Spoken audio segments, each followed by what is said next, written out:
can't believe I'm saying this. If Chelsea beat Everton, because Liverpool play after them, Chelsea would go top. And I'm sure Enzo Maresca after the game is going to say, we're not in a title race because that's what he's been doing. But at what point do they go from, they're kind of involved, and we've done that as well. We've kind of gone, they're kind of involved, to they're officially in this title race. You know, if a manager, fans, and players are saying they're not in a title race, you know that they know they're in a title race, right?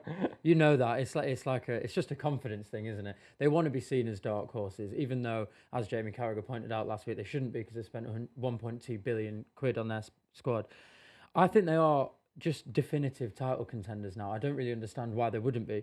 You have the whole narrative of like, oh, it's a new season, it's new players. That, you know, he keeps on talking about this juvenile squad, how they're a young squad, but they're playing the best football alongside Liverpool. If they win on Saturday, they go top of the league. They've got a pretty easy run of fixtures: Everton away, Fulham at home, Ipswich away during the Christmas period. If they get 9 points from that, there's very, very foreseeable that they could be within two, within three of Liverpool on the same amount of games coming into the new year. So I don't agree with anything Maresca's saying, and I think he knows why he's saying it. He wants his players to believe that they're dark horses. As we just mentioned off air, I think if they do go top of the league, that's probably not what they want. They don't want any attention. They don't want any spotlight, which is why he's been batting it away. And I think, yeah, I think they're title contenders. And I think if they are top come New Year, even if Liverpool have games in hand, I think they could definitely go all the way. I think Enzo Maresca, I agree with you, knows exactly what he's doing here. And I don't think that Enzo Maresca has a lack of belief in this team, right? He works with them every day. If anybody knows how good they are, it's Enzo Maresca and his staff.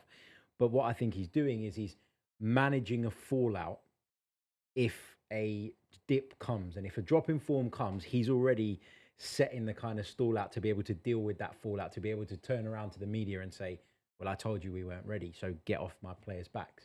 You know, they're a young squad. They're still growing up. They're still developing. Get off their backs because I told you from the beginning that they weren't in this title race.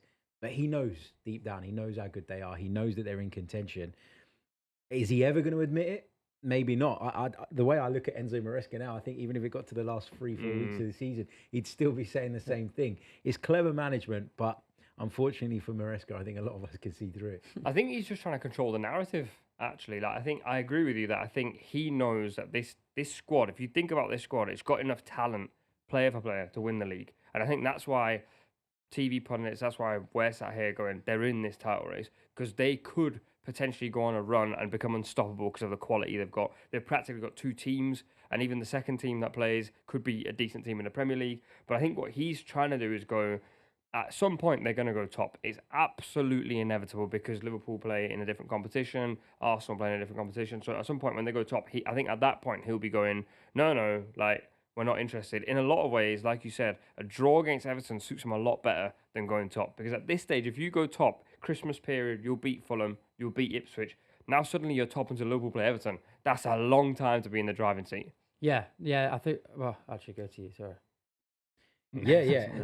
It's a long time. You're right, and you know they're going to have that advantage over Liverpool because of that game in hand. But for them, is it an advantage or a disadvantage? Because we're saying they're the dark horses, they're claiming they're the dark horses. So when you go top, everyone's now looking at you.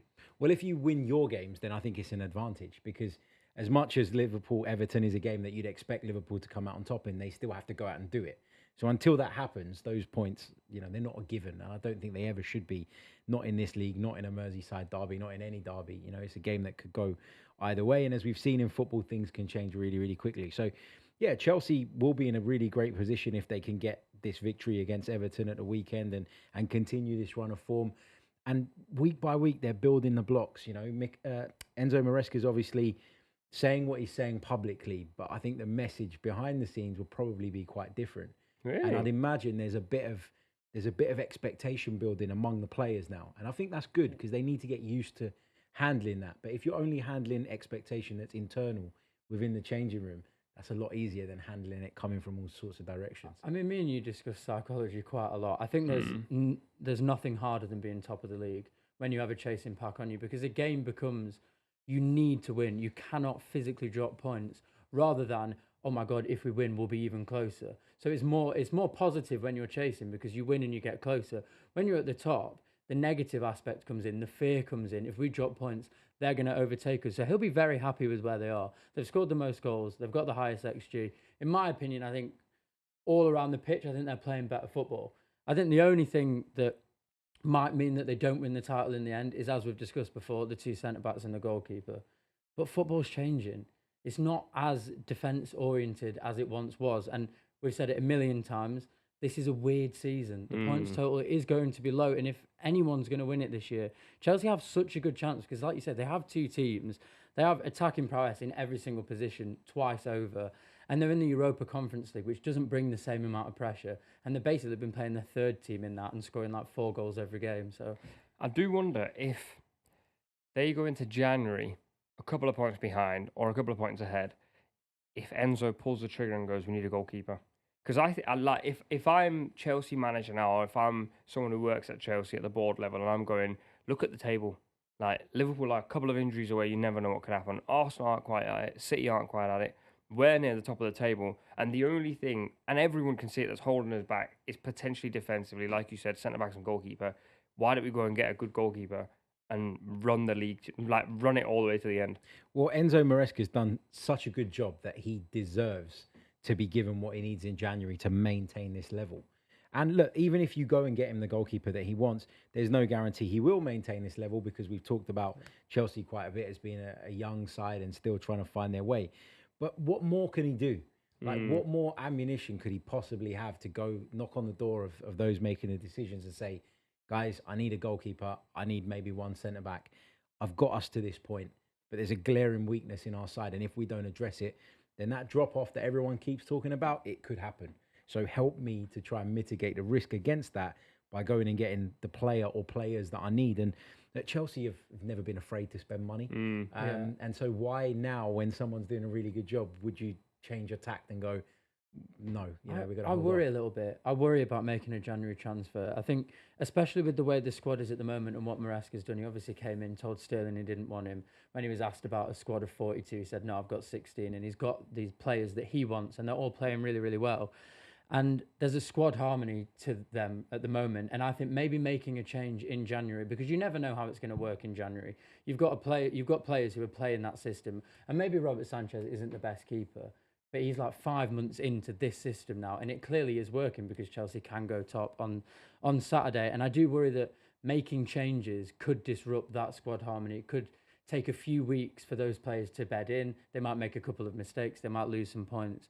So I feel like if I was him, I would think, okay, I might not have exactly what I want, but right now it is working. There's no reason why it can't work until the end of the season, because I think the difference between Chelsea and Liverpool is Chelsea can afford to have injuries. Maybe not to Cole Palmer. He's probably the only one, but in every other position, they can probably afford an injury. I don't think the same can be said for Liverpool. So I think he's got the squad that he needs. If I was him, I would be more concerned about making sure the players who are there are happy than bringing people in January, because it's always a risk.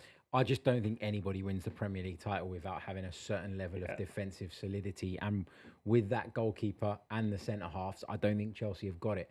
And I think it would be missing a huge trick if they weren't to go out and address that in January, because they're scoring an incredible amount of goals at the minute, but that's not sustainable. I don't think they're going to keep that rate up of goal scoring. If they do, fair play to them. But there's going to come a point where rather than being sort of top heavy, they're going to have to lean on their defensive strength, as all title winning teams do at some point.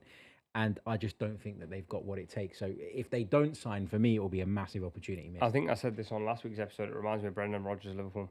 5-3 every game, 4-1 another game. And then the one day your strikers aren't quite on it. And bear in mind, Liverpool had Sterling, Suarez and Sturridge, whereas Chelsea have Palmer, Jackson, Noni Madueke, and a couple of others. Like, they just don't reach that level. The moment Suarez and Sturridge slowed down, Sterling slowed down, and suddenly Liverpool were conceding and losing games. So I'm also in Harry's camp here and going, smell blood, go buy a goal, go find a goalkeeper. But that means admitting they're in the title race. That's what I was going to say. Psychologically, that changes a lot of things. It also depends on what the ambition is. Like, if the ambition within the club truly is to go on and win the Premier League, again, you might not say it outwardly, but you're looking at the situation, you're thinking we can do this, then you have to go and do that business. You have to. If you're happy with finishing in the top 4, you might look at it and say, well, we're okay. We can get by, and let's plan for the summer. But whether Chelsea do something or not in January is going to tell us what the internal expectation is, I think. Very good question. What do Chelsea want for Christmas? I mean, we just said it, didn't we, really? Just a goalkeeper. A defender or a goalkeeper, I think. Yeah, I don't think they need anything else, they've got 2 players in every single other position. I think that's the only place at the week. A Mo Salah injury is what Chelsea want for Christmas, I think. That's evil, H. That's evil. I'm just saying what I think they'd want.